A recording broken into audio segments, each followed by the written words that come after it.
state your name and occupation?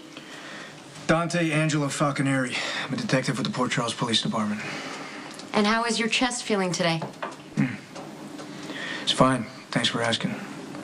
That's an admirable recovery for a gunshot wound to the chest.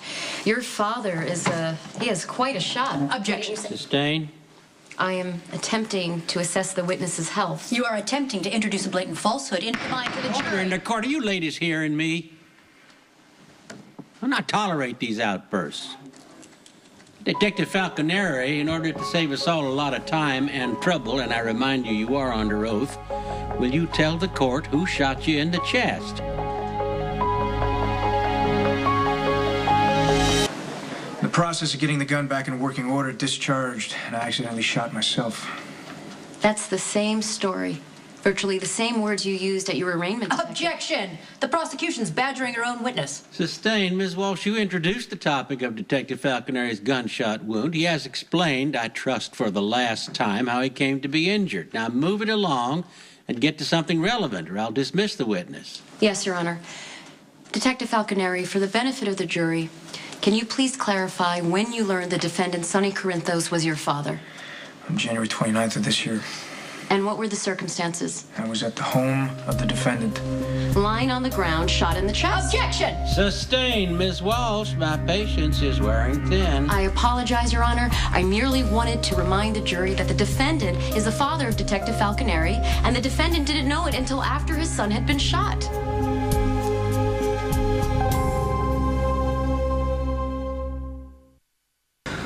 Detective Falconeri, could you tell the court how you got to know the defendant? I was working undercover for the NYPD. We were investigating Sonny's alleged ties to organized crime. So you got a job working for Mr. Corinthos? Yes, I did. Can you describe the evidence you put together linking the defendant to the murder of Claudia? The night Claudia died, Sonny told me to go to the cabin, make sure it was burned to the ground. I also have a recording of Sonny telling me Claudia was dead. That was before her body showed up. He knew where she was buried and what the cause of death was before it was confirmed by the police. And what about tangible evidence?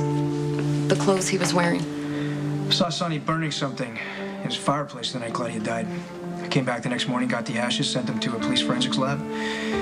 The ashes confirmed that they contained a silk shirt with Sonny's DNA and Claudia's blood on it. Thank you, Detective. That was quite an impressive and convincing list of evidence. Objection, Your Honor. Sustained. Continue without the editorials. Detective Falconeri, did Mr. Corinthos ever indicate to you that he deliberately and with malice of forethought murdered his wife?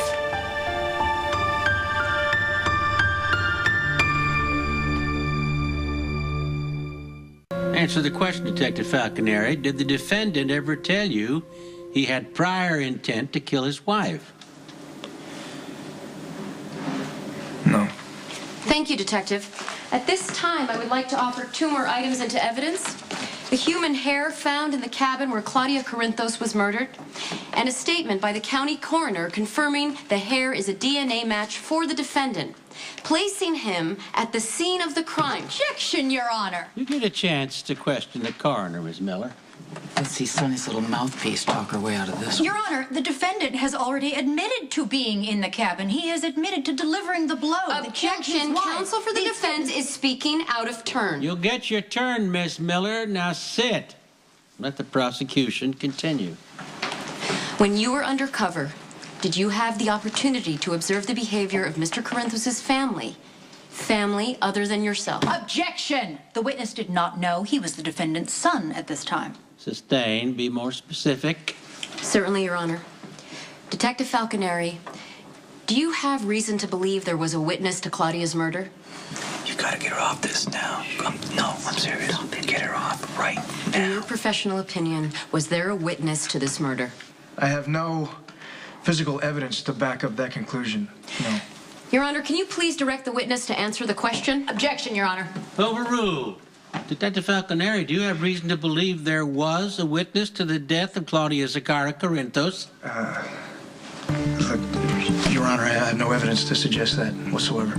Well, that's a dodge, Detective. You're practically doing backflips to avoid answering the question. I'm going to ask you a direct question.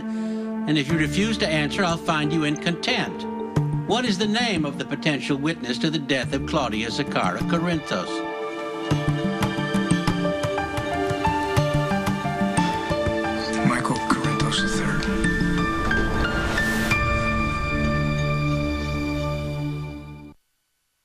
Have you ever questioned Michael about his stepmother's death? We discussed it.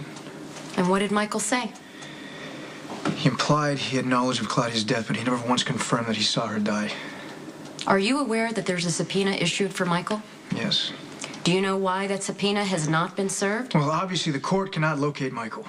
So, Mr. Corinthos has a son he didn't know about who suffered an inexplicable gunshot wound, and another son in hiding who's a murder witness. Now, that doesn't exactly make the defendant a candidate for Father of the Year. Objection, Your Honor. Prosecution has veered completely off topic in an attempt to sway the jury. Sustained. Miss Walsh, you just won yourself a $1,000 fine. Want to go for contempt? I apologize, Your Honor. Ignore everything after the witness's last reply. Strike the same from the record. I am done with this witness. Defense? Your Honor, we have no questions for this witness at the time, but we reserve the right to recall. Detective Falconeri, you're dismissed.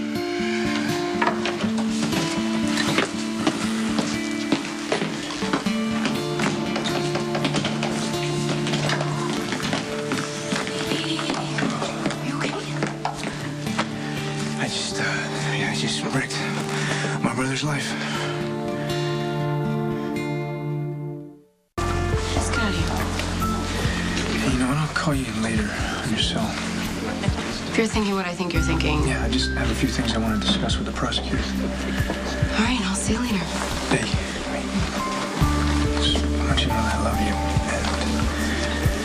And it was a lot easier to get through that testimony than being able to look out and see you.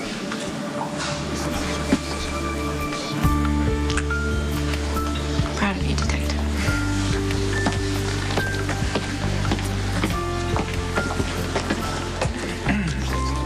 You and I need to talk. The Corinthos. I gave you an airtight case with DNA and incriminating statements. There's no such thing as an airtight case, Detective. Witnesses are always more compelling than material evidence. What? That's your excuse for bringing Michael front and center? You want to bring a brain-damaged kid into the shark tank of a trial for entertainment value? I'm hoping Michael will be a more credible witness than you. What are you talking about? You heard my testimony. It gave straight answers from start to finish. Oh, yeah, except for the part when the judge had to threaten you with a contempt citation. Well, thank you for your concern, but I can handle the judge's disapproval of me. You know, this would have been a lot easier if you'd helped me bring Michael in and get his statement. By tacitly helping Sonny hide him, you have made Michael the whole focus of this trial. Actually, no, Miss Walsh. That was your doing, not mine. You know what? I may be a shark in the courtroom, but I'm also a human being. And I know full well what kind of misery Michael's about to absorb. But I can go to sleep tonight knowing that I'm not the one who threw him under the bus. You are.